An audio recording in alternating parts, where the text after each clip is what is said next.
নমস্কার বন্ধুরা, ডলির রন্ধনশালায় সবাইকে স্বাগত। আজকে আমি তোমাদের সাথে শেয়ার করব নিরামিষ কুমড়ো শাকের রেসিপি। কুমড়ো শাক আমরা সবাই খেতে ভালোবাসি, আর যদি এইভাবে রান্না করা হয় গরম গরম ভাত বা রুটির সাথে খেতে অপূর্ব লাগে। আর এইভাবে রান্না করলে গরম গরম ভাতের সাথে আর কিছুই লাগবে না, এটা দিয়েই পুরো খাওয়া হয়ে যাবে। আর এই রান্নার জন্য কুমড়ো শাক আমি আগে থেকেই কেটে নিয়েছিলাম। কুমড়ো শাক তোমরা হয়তো অনেক রকমভাবেই রান্না করে খেয়েছো, তবে আজকে আমি যেভাবে রান্নাটা করেছি এইভাবে একদিন হলেও রান্না করে দেখো। আর এখন যেহেতু পাকা কাঁঠালের সিজন, তাই কিন্তু আমি কুমড়ো শাকের সাথে অল্প একটু কাঁঠালের দানাও কেটে নিয়েছি। এই সময় যে কোনো রান্না অল্প একটু কাঁঠালের দানা দিয়ে করলে খেতে বেশ ভালো লাগে, তাই আমি এখানে অল্প একটু কাঁঠালের দানা ব্যবহার করেছি।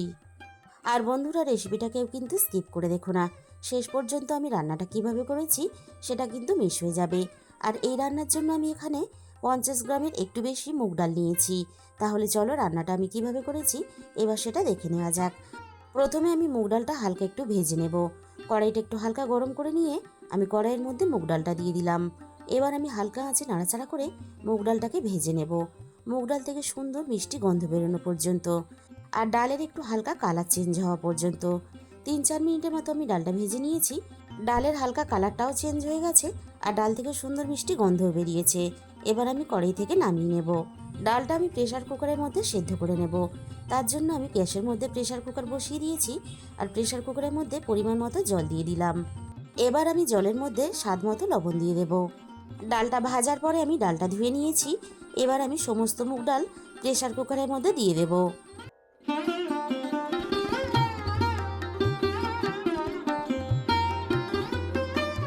সমস্ত ডাল আমি প্রেসার কুকারের মধ্যে দিয়ে দিয়েছি।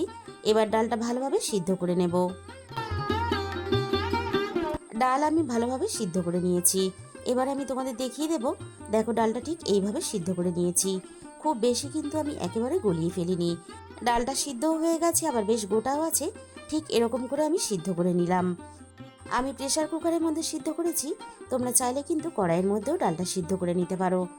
এবার আমি ডালের মধ্যে কেটে রাখা কুমড়ো শাক আর কাঁঠালের দানাগুলো দিয়ে দেব।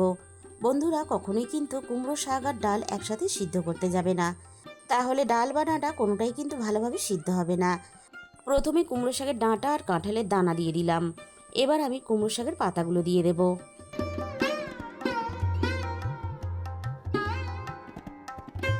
এবার আমি কুমড়ো শাক আর কাঁঠালের দানা ডালের সাথে সিদ্ধ করে নেব। ডালের সাথে কুমড়ো শাক আর কাঁঠালের দানা আমি সিদ্ধ করে নিয়েছি। দেখো, দুটোই কিন্তু খুব সুন্দরভাবে সিদ্ধ হয়ে গেছে। ঠিক এইভাবেই কিন্তু কুমড়ো শাক আর ডাল আলাদাভাবে সিদ্ধ করে নিতে হবে, তাহলে খুব সুন্দরভাবে দেখো এইভাবে সিদ্ধ হয়ে যাবে। এবার আমি রান্নার জন্য কড়াইয়ের মধ্যে প্রয়োজন মতো তেল দিয়ে দেব। আমি রান্নাটা রিফাইন তেলে করব, তোমরা সর্ষের তেলেও রান্নাটা করতে পারো।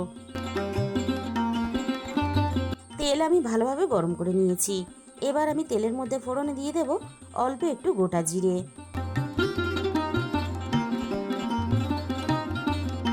এবার আমি ফোড়নে দিয়ে দেব দুটো শুকনো লঙ্কা। এবার আমি ফোড়নটাকে নাড়াচাড়া করে বেশ লালচে রং ধরিয়ে ভেজে নেব, আর ফোড়ন থেকে সুন্দর মিষ্টি গন্ধ বেরোনো পর্যন্ত আমি ভেজে নেব।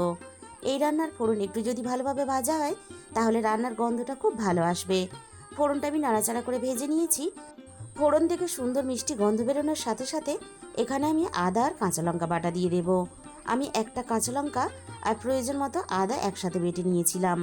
এবার আমি আদা আর কাঁচা লঙ্কাটা ভালোভাবে একটু কষিয়ে নেব, আদার কাঁচা গন্ধটা চলে যাওয়া পর্যন্ত। আদার কাঁচা গন্ধটা চলে গেছে। এবার আমি রান্নার প্রয়োজন মতো হলুদের গুঁড়ো দিয়ে দিলাম। আদাটা যাতে পুড়ে না যায় তার জন্য আমি অল্প একটু জল দিয়ে দেব। এবার আমি হলুদটা নাড়াচাড়া করে একটু কষিয়ে নেব, হলুদের কাঁচা গন্ধটা চলে যাওয়া পর্যন্ত। মিনিট 2-3 মতো আমি হলুদটা নাড়াচাড়া করে কষিয়ে নিয়েছি। হলুদের কাঁচা গন্ধটা চলে গেছে।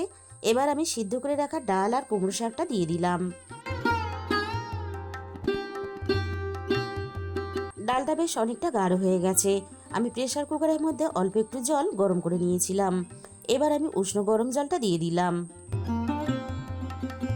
এবার আমি সবকিছু একসাথে নাড়াচাড়া করে ভালোভাবে মিশিয়ে দেব। তোমরা যদি ডালটা পাতলা রাখতে চাও তাহলে জলের পরিমাণটা একটু বেশি দেবে, আর অবশ্যই কিন্তু উষ্ণ গরম জলটা ব্যবহার করবে, তবেই কিন্তু ডালের স্বাদটা বজায় থাকবে। এবার আমি এখানে স্বাদ মতো অল্প একটু চিনি দিয়ে দেব। আর চিনিটা কিন্তু অবশ্যই ব্যবহার করবে। অল্প একটু চিনি ব্যবহার করলে তাহলে যেমন খেতে ভালো লাগবে, তেমনই কিন্তু রান্নার স্বাদের ব্যালেন্সটা ঠিক থাকবে। মিনিট 5-এর মতো আমি ডালটা ভালোভাবে ফুটিয়ে রান্না করে নিয়েছি। এবার আমি এখানে দিয়ে দেব 1 চামচ ভাজা জিরের গুঁড়ো। আমি আগে থেকে অল্প একটু জিরে শুকনো খোলায় ভেজে গুঁড়ো করে নিয়েছিলাম। এবার আমি এখানে দিয়ে দিলাম। আর অল্প একটু ভাজা জিরের গুঁড়ো দিলে রান্নার গন্ধটা যেমন ভালো হয়, তেমনই কিন্তু রান্নার স্বাদটাও খুব ভালো হয়। জিরে গুঁড়োটা আমি নাড়াচাড়া করে বেশ ভালোভাবে মিশিয়ে দিলাম।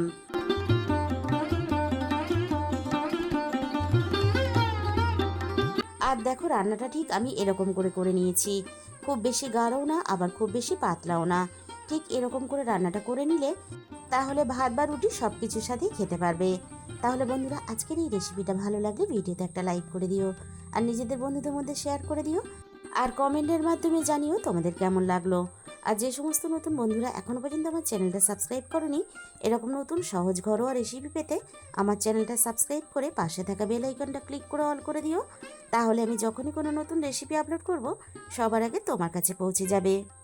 আজকে তাহলে এই পর্যন্ত।